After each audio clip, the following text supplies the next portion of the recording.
అధిక పింఛన్ లెక్కింపు విధానంపై ఈపీఎఫ్ఓ స్పష్టత ఇచ్చిందండి. తాజాగా నిర్ణయం చందాదారుల ఆశలపై నీళ్లు చల్లినట్లయింది. కొత్త లెక్కల ప్రకారం చూస్తే వచ్చే పెన్షన్లో భారీగా కోత పడుతుంది. అధిక పింఛన్ అర్హత లేని ఈపీఎఫ్ఓ పెన్షనర్లకు వర్తింప చేస్తున్న లెక్కింపు విధానాన్ని అధిక పింఛన్ అర్హులకు అమలు చేయనున్నట్లు వెల్లడించింది. ఉద్యోగుల పెన్షన్ స్కీమ్ పేరా 12లోని నిబంధనల ప్రకారం 2014 సెప్టెంబర్కు ముందు సర్వీస్కు పార్ట్ 1, 2014 సెప్టెంబర్ నుంచి పదవి విరమణ వరకు పార్ట్ 2 కింద లెక్కించి తుది పింఛన్ ఖరారు చేయనుంది. ఈ విధానానికి కార్మిక శాఖ ఆమోదం తెలిపిందని ఈపీఎఫ్ఓలో వివరించింది. ఈపీఎఫ్ఓ పెన్షన్ విభాగ అదనపు కేంద్ర భవిష్య నిధి కమిషనర్ చంద్రమౌళి చక్రవర్తి దీనిపై ఆదేశాలు జారీ చేశారు.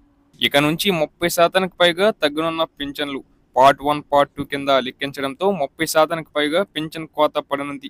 గరిష్ట వేతన పరిమితి 6,500 నుంచి 15,000కు పెంచినప్పుడు ఈపీఎఫ్ఓ ఈ నిబంధనను తెరపైకి తెచ్చింది.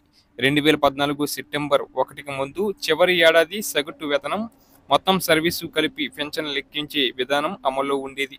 గరిష్ట వేతన పరిమితి పెంపు తర్వాత చివరి 5 ఏళ్లు సగటు వేతనాన్ని తీసుకొని లెక్కించేలా ఉద్యోగుల పెన్షన్ స్కీమ్ సవరణ చేసింది. తర్వాత 5 ఏళ్లు సగటు కాకుండా తమాషా పేరిట ఫార్ములా విధానంపై తేల్చింది. ఉద్యోగంలో చేరినప్పటి నుంచి 2014 సెప్టెంబర్ 1 నాటికి సర్వీస్ కాలానికి అప్పటి వార్షిక సగటు వేతనంపై ఆ సర్వీసు ప్రకారం లెక్కించి పార్ట్ 1గా ఖరారు చేస్తుంది.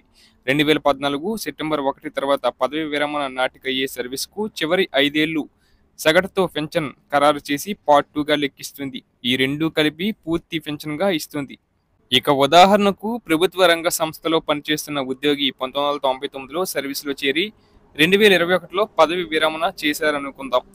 బోనస్ 2 ఏళ్లతో కలిపి 24 సంవత్సరాలు సర్వీసు అనుకుంటే 2014 ఏడాది నాటికి సగటు వార్షిక వేతనం, మూల వేతనం, డిఏ కలిపి 22,000గా ఉంది. పదవి విరమణ నాటికి చివరి 5 ఏళ్లు వేతన సగటు 40,000.